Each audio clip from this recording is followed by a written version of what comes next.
अस्सलाम वालेकुम। Class 11 subject accountancy, bills of exchange, इसका क्वेश्चन नंबर 3 और क्वेश्चन नंबर 4 आज हम सॉल्व करेंगे। जो थ्योरेटिकल पोर्शन है वो मैंने आपको ऑलरेडी पढ़ाया है। आज हम न्यूमेरिकल पोर्शन पे जाएंगे। क्वेश्चन नंबर 3 जो विवासन की बुक है उस पे है question number 3, that is X sold goods to Y to the value of ₹10,000। X ने गुड्स भेजे हैं किसको? वाई को, जिनका वैल्यू है ₹10,000। Y accept the bill for 3 months and return it to X. Y ने बिल एक्सेप्ट की है 3 महीनों के लिए और किसको रिटर्न की है?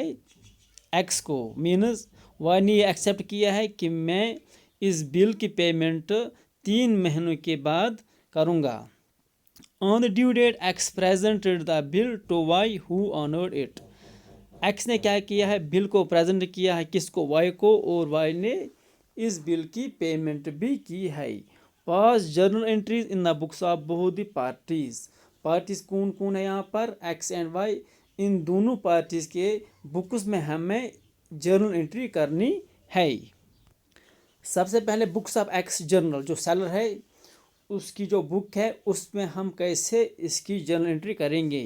वाइज अकाउंट को हम डेबिट करेंगे टू सेल्स अकाउंट, क्योंकि यहाँ पर जो वाई है वो रिसीवर है, उसने गुड्स ऑन क्रेडिट परचेज किए ही। और सेल्स अकाउंट, ये जो सेल्स अकाउंट है इट्स अ नॉमिनल अकाउंट, तो इसलिए ये सेल्स अकाउंट को हम क्रेडिट करेंगे क्योंकि यहाँ पर इंक्रीज होता है इन इनकम है। तो ये जो सेल्स अकाउंट को हम क्रेडिट करेंगे, that is 10,000 to 10,000 being good sold to Y. तो उसके बाद क्या होता है? बिल्स रिसीवेबल अकाउंट को हम डेबिट करते हैं टू वाइज अकाउंट, क्योंकि जो वाई है उसके लिए जो बिल ड्रा की गई थी उसने वो एक्सेप्ट की है, कहा कि मैं 3 months के बाद इसकी पेमेंट करूँगा। तो जब उसने वो बिल एक्सेप्ट की है तो जो सेलर होता है उसके लिए वो बिल रिसीवेबल बनता है, तो इसलिए इस बिल रिसीवेबल को यहाँ पर हमने डेबिट किया है। और ये जो बिल रिसीवेबल है it's an asset for the company. 10,000 को हम डेबिट करेंगे और 10,000 को हम क्रेडिट करेंगे being accept received from Y. ये तब भी हमने किया है जब वाई ने इस बिल को एक्सेप्ट किया है। तो ऑन ड्यू डेट क्या होता है? जब एक्स ने इस बिल को प्रेजेंट किया है वाई को, तो उसने इस बिल की पेमेंट की है, तो कैश अकाउंट को यहाँ पर हम डेबिट करेंगे और बिल रिसीवेबल को यहाँ पर हम क्रेडिट करेंगे। बोथ आर एसेट्स, तो एक एसेट इंक्रीज होता है, दूसरा एसेट डिक्रीज होता है। Being payment made by Y on due date. अब हम बुक्स ऑफ वाई, जो वाई की जो बुक्स है उसमें हम कैसे जर्नल एंट्री करेंगे? सबसे पहले हम क्या करेंगे? परचेज अकाउंट को हम डेबिट करेंगे तो एक्सेस अकाउंट को यहाँ पर हम क्रेडिट करेंगे, क्योंकि जो वाई है वाई बायर है, तो जब वो गुड्स परचेज करेगा तो वो उसकी एंट्री कहाँ पे करेगा? परचेज अकाउंट में। तो परचेज अकाउंट को उसने डेबिट किया है और एक्सेस अकाउंट को क्रेडिट किया है, that is 10,000 by goods purchase from X. उसके बाद एक्स अकाउंट को डेबिट किया है टू बिल्स पेएबल अकाउंट, क्योंकि जब उसने वो बिल एक्सेप्ट की है तो एक्स अकाउंट को डेबिट किया है। मीन्स जो एक्स है उसका एक वो रिसीवर है और बिल्स पेएबल अकाउंट को क्रेडिट किया है, क्योंकि जो बायर होता है जब वो बिल एक्सेप्ट करता है तो इमीडिएटली वो बिल उस बायर के लिए बिल्स पेएबल बनता है। तो यहाँ पर इसलिए बिल्स पेएबल अकाउंट को क्रेडिट किया गया है being acceptance given to X, क्योंकि यहाँ पर एक्स को क्या किया है? एक्सेप्टेंस दी गई है कि मैंने आपकी बिल एक्सेप्ट की है।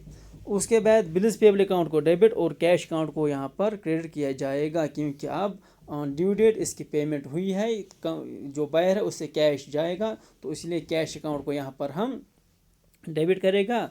और बिल्स पेएबल है, लाइबिलिटी यहाँ पर डिक्रीज हो जाएगी, तो इसलिए बिल्स पेएबल अकाउंट को यहाँ पर हम डेबिट करते ही। उसके बाद है question number 4। On January 1st mister Harish sold goods to mister Sitaram worth ₹5,000। यहाँ पर क्या होता है? मिस्टर हरीश ने किसको गुड्स भेजे ही? मिस्टर सीता को, जिनका वैल्यू है ₹5,000। On the same date means on 1st January ही draw a bill of exchange at 3 months for ₹5,000। Means mister Harish ने एक बिल ड्रा की है जिसका ड्यू डेट है आफ्टर 3 months फॉर ₹5,000। मीन्स 5,000 के लिए एक बिल ड्रा की है मिस्टर हरीश ने, जिसका ड्यू डेट है 3 महीना, मीन्स आफ्टर 3 मंथ्स इसका ड्यू डेट है। On due date the bill was duly honoured, और जब इसका ड्यू डेट होता है तो उस वक्त क्या होता है, ये जो बिल है it was duly honoured, means इसकी पेमेंट हुई है। Give journal entry in the books of mister Harish and mister Sidra, यहाँ पर भी क्या करना है हमें, जर्नल एंट्री दोनों के बुक्स में करनी है। सबसे पहले हम क्या करेंगे, जनवरी 1 में हम लिखेंगे Sitaram account debit to sales account, that is 5,000, क्योंकि जो सीताराम है वो बायर है और जो सेल्स है ये रेवेन्यू है सेलर के लिए। तो जब उसने सेल किया है तो ऑब्वियसली रेवेन्यू इंक्रीज़ हो जाएगा। तो that is 5,000 being good sold to Sitaram, किसको गुड सोल्ड किए गए हैं, सीताराम को। उसके बाद बिल्स रिसीव्ड अकाउंट को हम डेबिट करेंगे और सीताराम को यहाँ पर हम क्रेडिट करेंगे, क्योंकि सीताराम ने बिल एक्सेप्ट की है ऑन 1 जनवरी। सो जब उसने बिल एक्सेप्ट की है तो वो जो बिल है वो एक सेलर के लिए बिल रिसीवेबल बनेगी, और सीताराम अकाउंट को यहाँ पर हम इसलिए क्रेडिट करते हैं क्योंकि सीताराम इज़ द गिवर, क्योंकि सीताराम ने जब बिल एक्सेप्ट किया है it means he is the giver of that bill, date is 5,000 being accepted received. और अप्रैल 4 में क्या होता है, कैश अकाउंट को हम डेबिट करते हैं और बिल रिसीव्ड अकाउंट को यहाँ पर हम क्रेडिट करते हैं। यह आपको समझना जरूरी। गुड्स कब सेल हुए हैं, जनवरी 1, और ड्यू डेट क्या है, after 3 months, date is January 1, February March, 31 March is the due date of the bill. लेकिन यहाँ पर हम अप्रैल 4 क्यों लिखते हैं, इसके लिए आपको मैंने ऑलरेडी पढ़ाया है। जब बिल हम देते हैं अगर वो ऑन डिमांड बिल नहीं होगी तो उस वक्त जो डेट ऑफ मैच्योरिटी है उसमें हम 3 डेज़ ग्रेस पीरियड देते हैं। जब हमारी डिमांड बिल नहीं होगी तो उस वक्त हम क्या करते हैं, जो मैच्योरिटी डेट होता है, जो ड्यू डेट होता है, उसमें हम 3 दिन और देते हैं, तो वही डेट फिर हमारा ड्यू डेट बनता है। यहाँ पर 1 अप्रैल हमारा ड्यू डेट बनता था, लेकिन हमने अप्रैल 4 इसलिए लिया है क्योंकि हमने इसमें 3 दिन और ऐड किए ही, जो हमें करना है किस में, जब हमारे डिमांड बिल नहीं होगी। तो यहाँ पर हमने क्या किया है, कैश अकाउंट को डेबिट किया है और बिल रिसीव्ड अकाउंट को क्रेडिट किया है। Both are assets account, cash भी एसेट अकाउंट है और बिल रिसीव्ड एसेट अकाउंट है। तो one asset increase and another asset decreases. तो बुक्स ऑफ मिस्टर सीताराम, अब जो बायर है उसकी जो बुक है उसमें हम कैसे जर्नल एंट्री करेंगे।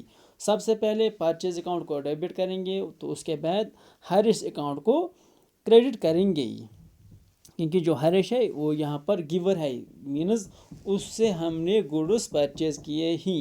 That is 5,000 being goods purchase from Harish. जनवरी 1 में क्या होगा, हरीश अकाउंट को हम डेबिट करेंगे और बिल्स पेबल अकाउंट को यहाँ पर हम क्रेडिट करेंगे, क्योंकि जो हरीश है वो रिसीवर है बिल का और बिल्स पेबल है, क्योंकि जो बायर होता है उसका जो बिल है उसके लिए वो बिल्स पेबल है, और जो सेलर है उसके लिए बिल रिसीवेबल है। Being bill of exchange accepted, क्योंकि जो बायर है उसने बिल एक्सेप्ट किया है, तो इट मीन्स उसके लिए बिल ऑफ बिल्स पेएबल बनेगी, मीन्स ही हैज़ टू पे दैट बिल। अप्रैल 4 में क्या होता है, बिल्स पेएबल अकाउंट को यहाँ पर डेबिट करेंगे और कैश अकाउंट को क्रेडिट करेंगे, क्योंकि उसकी जो लाइबिलिटी है जब वो पे करेगी लाइबिलिटी, ऑब्वियस उसकी लाइबिलिटी डिक्रीज हो जाएगी, तो इसलिए बिल्स पेएबल अकाउंट को यहाँ पर हम डेबिट करेंगे। और कैश, क्योंकि हियर जो बायर है वो कैश पे करता है, तो ओबियसली उसका जो कैश है वो डिक्रीज़ हो जाएगा, तो इसलिए कैश अकाउंट को हम यहाँ पर क्रेडिट करेंगे। Being bill met at maturity, जो मैच्योरिटी डेट है उस पर बिल पे की गई है, किसने, जो बायर है गुड्स का। सो ये थे क्वेश्चन नंबर 3 और क्वेश्चन नंबर 4 जो आज हमने किए हैं regarding unit bills of exchange. Hope आपको ये समझ में आया होगा। Thank you very much.